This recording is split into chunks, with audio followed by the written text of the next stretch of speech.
Si Kuya si.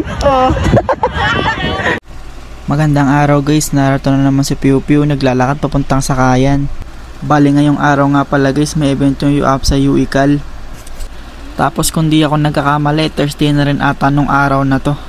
Tapos sakto nga pagkarating ko dito sa may hypermarket, nakasabay ko nga dito si Miguel tapos si Nuki. Shoutout sa inyo par. Pagkarating ko nga sa room namin, nagkaroon lang kami ng attendance, tapos pinababa na nga kami sa event ng UAPSA. Tapos ayun nga guys, ang instruction sa amin bumunot ng ng string, tapos ayun orange yung nabunot ko dito.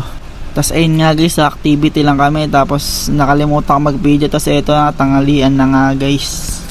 Pagkatapos nga na yung magtangalian, bumalik kami ulit dun sa may field kasi hindi pa nga tapos yung activity ng UAPSA. Tapos ito nakasama ko sa isa sa mga activity nila, angas, yung tatanggalin yung ball guys.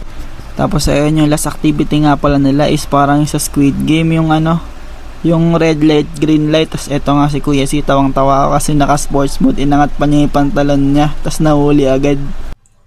Hindi ko pala na videoan ng buo guys, buti na lang na videoan ni Jaden. Maraming salamat boss. Si Kuya si. Oh. Ang galagat ang puti. Uy! Sabi na!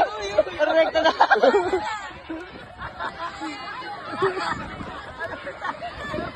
Ayun lang guys, maraming salamat sa panonood. Piu Piu out. Piu Piu!